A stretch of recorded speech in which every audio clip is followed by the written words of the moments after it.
जय हिंद दोस्तों। जैसा कि आपको पता ही है कि झारखंड बोर्ड के तरफ से 12 कॉमर्स के लिए मॉडल क्वेश्चन पेपर सेट 2 जारी कर दिया गया है। तो दोस्तों अकाउंटेंसी सब्जेक्ट का मैंने पूरा सॉल्व करा दिया है। उसका वीडियो का प्लेलिस्ट आपको डिस्क्रिप्शन में मिल जाएगा। उस लिंक पर क्लिक करके आप उस वीडियो को देख सकते हैं। साथ ही साथ आज हम लोग स्टार्ट करेंगे बिजनेस मैथ का सारा सॉल्यूशन करेंगे। तो दोस्तों यहाँ पर जो मल्टीपल चॉइस क्वेश्चन है उसे भी कैसे आंसर आप लाइएगा पूरा डिटेल के साथ इस वीडियो में मैं बताने जा रहा हूँ। तो दोस्तों देख सकते हैं आपके स्क्रीन के सामने ये है। अगर आपने अभी तक हमारे चैनल द कॉमर्स वर्ल्ड को सब्सक्राइब नहीं किया है तो प्लीज़ सब्सक्राइब कीजिए और बेल आइकन पर जरूर क्लिक कीजिएगा आगे जो भी नोटिफिकेशन आएगा उसका अपडेट पाने के लिए। दोस्तों साथ ही साथ ये भी बता दूं कि अगर आपने अभी set 2 model question paper JAC board की तरफ से जो जारी किया गया है उसे डाउनलोड नहीं किए हैं तो उसका भी डिस्क्रिप्शन में लिंक दिया गया है, आप वहाँ से डाउनलोड कर सकते हैं। तो दोस्तों स्टार्ट करते हैं बिजनेस मैथ को यहाँ पर सॉल्व करने के लिए। तो क्वेश्चन नंबर 1 आप देख सकते हैं यहाँ पर लिखता है which is the 27 term of the sequence 5 14 23। तो दोस्तों यहाँ पर आपको 27 टर्म निकालना है। तो यहाँ पर सबसे पहले ए इक्वल टू आपको मानना पड़ेगा 5 और डिफरेंट इक्वल टू मानना पड़ेगा 14 में आपको माइनस करना है 5 तो आएगा आपका यहाँ पर 9। तो ए भी पता चल गया और आपको डी भी पता चल गया। अब आपको टी 27 निकालना है मतलब कि 27वां टर्म। तो इसका जो फॉर्मूला होगा ए प्लस 26 डी, इसमें आप वैल्यू को पुट कर दीजिए, आपका आंसर आ जाएगा 239। इसलिए आपका एक नंबर का जो ऑप्शन है वो सही है। उसके बाद आप क्वेश्चन नंबर 2 देख सकते हैं। यहाँ पर लिखता है the value of 8 factorial divided bye 6 factorial. तो दोस्तों फैक्टोरियल जो होता है उसे तोड़ने का ये तरीका, अगर आपका लिखा हुआ 5 फैक्टोरियल तो आप इसको कीजिएगा 5 into 4 into 3 into 2 into 1, last तक इस तरह से आता है। तो दोस्तों यहाँ पर 8 फैक्टोरियल है तो आपको 6 तक लाना है। तो 8 इंटू 7 इंटू 6 फैक्टोरियल होगा और नीचे में जो 6 फैक्टोरियल है वो कैंसल हो जाएगा। उसके बाद 57 56 आपका बचेगा, मतलब कि ऑप्शन 2 क्वेश्चन नंबर 2 के लिए सही है। उसके बाद लिखता है 2 sets are disjoint if and only if. तो इसका जो सेटिस्फाई करने वाला फॉर्मूला है ये है, देख लीजिए। इसका ऑप्शन 1 नंबर आपका सही होगा क्वेश्चन नंबर 3 का। उसके बाद क्वेश्चन नंबर 4 देखिए, यहाँ पर लिखता है कि the 10 term of the GP 24 12 6 dash dash dash is, मतलब आपको T10 निकालना है। T10 का जो फॉर्मूला होता है GP में AR9 इक्वल टू आपको A यहाँ पर कितना है 24 और यहाँ पर डिफरेंस नहीं निकलता है, GP में R निकलता है। तो T2 डिवाइडेड बाई T1 मतलब कि 12/24 तो कितना आएगा 1/2। तो यहाँ R आया 1/2 तो A बराबर 24 और R बराबर हाफ। तो इसको यहाँ पर पुट कर दीजिए, आपका आंसर आएगा 3/64। इसलिए क्वेश्चन नंबर 4 का जो ऑप्शन सही होगा वो 2 होगा। तो ये हो गया आंसर। उसके बाद क्वेश्चन नंबर 5 देखते हैं। यहाँ पर लिखता है how many term are there in AP 1 3 5 7 dash dash dash करके लास्ट कितना तक जाएगा 99 तक। तो आपको यहाँ पर क्या निकालना है, टर्म निकालना है, मतलब कि यहाँ पर आपको n निकालना है। तो n निकालने के लिए Tn का ही फॉर्मूला आपको लगाना है, Tn equal to A plus n minus 1 bracket में d। तो यहाँ पर ब्रैकेट करके d लगाइएगा। उसके बाद यहाँ पर Tn इक्वल टू 99 होगा, A इक्वल टू 1 होगा। डिफरेंस निकालने के लिए 3 में 1 को माइनस कीजिएगा, आपका आएगा 2। उसके बाद वैल्यू को यहाँ पर पुट कर दीजिए। यहाँ पर जब सॉल्व कीजिएगा तो n इक्वल टू आएगा 50। इसलिए ऑप्शन नंबर 3 क्वेश्चन नंबर 5 के लिए सही है। उसके बाद हम लोग देखते हैं क्वेश्चन नंबर 6। यहाँ पर लिखता है the sum of infinite term of GP 1 plus 1/2 plus 1/2 का square plus dash dash dash is. यहाँ पर जो है ऑप्शन नंबर 4 सही होगा। इनफाइनाइट का जो फॉर्मूला है A divided by 1 minus R।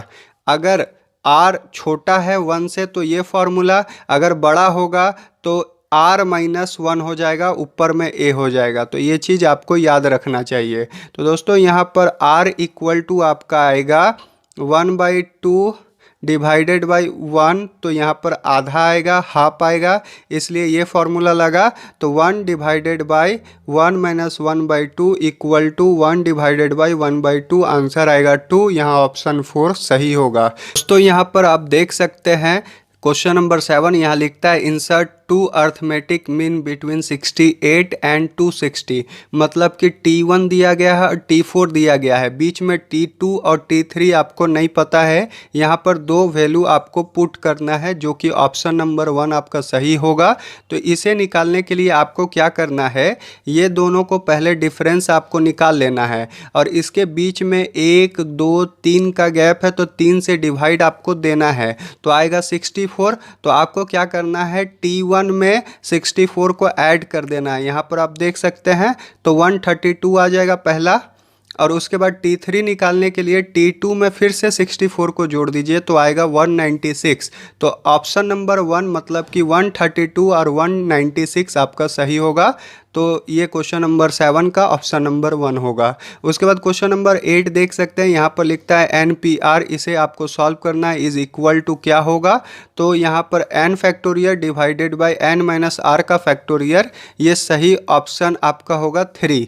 तो दोस्तों उसी तरह क्वेश्चन नंबर 9 देखिए, यहाँ पर जो लिखता है if A is set of the letter of the word eat then which one is correct. दोस्तों इसका क्वेश्चन नंबर 9 का जो ऑप्शन 1 होगा वही सही होगा। क्वेश्चन नंबर 10 देखिए, यहाँ पर दो वैल्यू दिया है ए बी का, इसे ऐड करना है, ए प्लस बी करना है। तो आपको क्या करना है, 2 में +3 ऐड करना है, 6 में -5 और 4 में +2 करना है और 5 में 2 को ऐड करना है। यहाँ पर माइनस था इसलिए माइनस हो गया और बाकी सॉल्व करके आएगा 5167। तो दोस्तों ऑप्शन नंबर 4 10 के लिए सही होगा। उसके बाद क्वेश्चन नंबर 11 देखिएगा, तो 11 में लिखता है if the number of row of matrix is greater than the number of column then the matrix is called as, मतलब कि ये रॉ मैट्रिक है, रेक्टेंगल मैट्रिक है कि कॉलम मैट्रिक है कि स्क्वायर मैट्रिक है। तो दोस्तों यहाँ पर बता दें कि जब भी रॉ आपका बड़ा होता है कॉलम से, तो आपका यहाँ पर ना रॉ होगा, ना रेक्टेंगल होगा, ना कॉलम होगा, ना स्क्वायर होगा, ये वर्टिकल मैट्रिक्स होगा। इसलिए यहाँ पर ऑप्शन गलत दिया गया है, नन ऑफ दीज मैंने यहाँ पर लिखा है। क्वेश्चन नंबर 12 देखिए, यहाँ पर लिखता है the 10 term of AP 10 5 0 -5 -10 is, मतलब आपको 10 टर्म निकालना है। 10 टर्म का फॉर्मूला होगा A + 9D, तो A यहाँ पर 10 है और D -5 है, तो वैल्यू को आपको पुट कर देना है, आपका आंसर आएगा -35, इसलिए ऑप्शन नंबर 3 लिए सही है। उसके बाद क्वेश्चन नंबर 13 देखिए, यहाँ पर बोलता है if P term is Q and Q term is P of an AP then it's R term. आपका दिया है P टर्म Q है, Q टर्म P है, तो आपका R टर्म क्या होगा। तो दोस्तों यहाँ ऑप्शन नंबर 3 सही होगा, P + Q - R। इसे सेटिस्फाई करने के लिए यहाँ पर मैंने पूरा बना के रखा है, मैं स्क्रॉल डाउन करके आपको दिखला दे रहा हूँ, इसे देख लीजिए। पहले TP को लिखें, क्या आएगा A + P - D = Q। उसके बाद TQ को लिखें, A + Q - 1D = P। 1 में 2 को माइनस किए, जो वैल्यू आया D का उसको पुट किए, A का वैल्यू लाएं, A का वैल्यू लाने के बाद TR में पुट कर दिए, आपका आंसर आ गया। स्टॉप करके आप देख सकते हैं। क्वेश्चन नंबर 13 था, उसका ऑप्शन नंबर 3 आपका सही होगा। क्वेश्चन नंबर 14 देख लेते हैं, यहाँ पर 10P2, यहाँ पर बोलता है 10P2, तो परमोटेशन का ये क्वेश्चन है। तो 10 फैक्टोरियल डिवाइडेड बाय 10 - 2 का फैक्टोरियल, यहाँ पर जो फॉर्मूला है उसे लिख दिए, फॉर्मूला में इसे पुट कर देना है और equal to 10 factorial divided by 8 factorial, 8 तक लाइए, 8 8 कैंसिल कीजिए, 10 9 90, आपका ऑप्शन नंबर 2 14 के लिए सही होगा। क्वेश्चन नंबर 15 देखिए, लिखता है इफ़ n P4, इसे भी आपको सॉल्व करना है, यहाँ पर n का वैल्यू लाना है। तो n का वैल्यू देख लीजिए किस तरह से मैंने यहाँ पर निकाला है, n factorial divided bye n - 4 का फैक्टोरियल = 360। n को लोएस्ट टर्म में लेते जाइए, n n - 1 n - 2 n - 3 n - 4 तक, 4 4 कैंसिल कीजिए। उसके बाद आपको 360 को क्या करना है, एक लोएस्ट टर्म में तोड़ना है जो कि इस तरह से रहे, पहले बढ़ा, उसके बाद फिर एक कम, फिर एक कम, फिर एक कम, मतलब 6 पचे 30, 30 चौके 120, 120 तिया 360, इस तरह से आपको तोड़ना है। मतलब कि n का वैल्यू यहाँ पर 6 आएगा। n-1 इक्वल टू 5 लिखिएगा तो भी 6 आएगा। तो यहाँ पर ऑप्शन नंबर 3 15 के लिए सही है। उसके बाद 15 के बाद हम लोग देख लेते हैं 16। 16 यहाँ पर देखिए NC10 इक्वल टू NC4 है। तो यहाँ पर आपको इस तरह से सॉल्व करना है। आप यहाँ पर देख लीजिए, पूरा सॉल्व करके मैंने बनाया है। n factorial divided bye 10 factorial n-10 का फैक्टोरियल। ये NC4 का जो फॉर्मूला है NCR का, तो यहाँ NCR बोले तो यहाँ पर होगा n factorial divided bye c का फैक्टोरियल और n - c का फैक्टोरियल होता है। ये फॉर्मूला है। इसी फॉर्मूला मैंने पुट किया और पुट करने के बाद n को कैंसिल किया और उसके बाद इसको लोएस्ट टर्म में ला के और सारा कट किया। कट करने के बाद में आपका आया 10 into 9 into 8 into 7 into 6 into 5 तक बचा। तो n equal to n-4 equal to आपका आया था 10। तो जब इसको सॉल्व कीजिएगा तो यहाँ पर जो आंसर आएगा 14 आएगा। और 14 आने के वजह से यहाँ का जो ऑप्शन होगा ऑप्शन नंबर 3 वो सही होगा। आपके बाद क्वेश्चन नंबर 17 देखिए, यहाँ पर लिखता है द वैल्यू ऑफ डिटर्मिनेंट। ये डिटर्मिनेंट है, इसे आपको सॉल्व करना है। तो सिंपल सा फॉर्मूला है, अगर 1 ले रहे हैं तो 1 लीजिए और फिर उसके बाद 2 ले रहे हैं तो -2 आपको लेना पड़ेगा। 6 ले रहे हैं तो 6 लेना पड़ेगा, मतलब एक प्लस में दूसरा माइनस में फिर प्लस में। और उसके बाद जब आप 1 लीजिएगा तो ये आपका ये सामने वाला पूरा हट जाएगा और ये पूरा सामने वाला हट जाएगा, मतलब ये कैंसल कट गया। तो बचा कितना 5 इंटू 5 यहाँ लिख दिए। उसके बाद क्रॉस में बचा -1 इंटू 4। इसी तरह से आगे भी लेके आपको चलना है। अगर आप 2 लेते हैं तो आपका यहाँ का कटेगा और इधर का कटेगा, बचेगा 5 इंटू 3, मतलब 3 इंटू 5 और -1 इंटू 1। इसी तरह से इसको सॉल्व करना है। पॉज करके आप देख लीजिए, आपका जो आंसर आएगा 35, मतलब कि 17 का ऑप्शन नंबर 1 सही होगा। उसके बाद आप नीचे देखिएगा क्वेश्चन नंबर 18। तो यहाँ पर आपको बोलता है A' निकालना है। तो सिंपल सा ये क्वेश्चन है। यहाँ पर 3 3 2 1 है, तो इसको रॉ को कॉलम बनाइए, कॉलम को रॉ बनाइए। आपका आंसर आएगा 3 2 3 1। तो ऑप्शन नंबर 2 इसका सही होगा। क्वेश्चन नंबर 19 देखिए, यहाँ पर बोलता है कि ए का वैल्यू इतना है, बी का वैल्यू इतना है, सी का वैल्यू इतना है। ए यूनियन ब्रैकेट में बी इंटरसेक्ट सी है। तो सबसे पहले आपको बी इंटरसेक्ट सी निकालना है। बी और सी में कॉमन कौन सा है? तो 3 नहीं मिला, 4 मिला, तो 4 आपका कॉमन हुआ, पहला निकल गया बी इंटरसेक्ट सी। अब A union B intersect C लगाइए, मतलब 2 3 4 और 4 इसका यूनियन बनाइएगा तो 2 3 4 आएगा। 4 2 बार भी है तो आपको एक ही बार लिखना है, यूनियन में यही होता है। तो दोस्तों यहाँ पर ऑप्शन नंबर 3 क्वेश्चन नंबर 19 का बिल्कुल सही है। उसके बाद हम लोग देख लेते हैं क्वेश्चन नंबर 20। तो 20 यहाँ पर दिया गया है ए का वैल्यू और बी का वैल्यू। आपको ए इंटरसेक्ट बी निकालना है। तो यहाँ पर कौन मैच हो रहा है? तो यहाँ पर बी भी मिल जा रहा है और डी भी, दोनों में। तो आपका आंसर होगा बी कॉमा डी। तो आपका ऑप्शन नंबर 2 सही होगा क्वेश्चन नंबर 20 का। उसके बाद क्वेश्चन नंबर 21 देखिए, यहाँ पर D Y by D X का वैल्यू वाई का वैल्यू दिया गया है, उसे पुट करके आपको आंसर निकालना है। तो दोस्तों इस तरह से आपका निकलेगा। आप देख लीजिए किस तरह से मैंने निकाला है यहाँ पर। तो डी बाई डी एक्स लिए, वाई का वैल्यू यहाँ पुट किए, उसके बाद इसको सॉल्व किए। सॉल्व करने के बाद आंसर आया 3x² - 4x। तो आपका ऑप्शन नंबर 1 यहाँ पर सही होगा क्वेश्चन नंबर 21 का।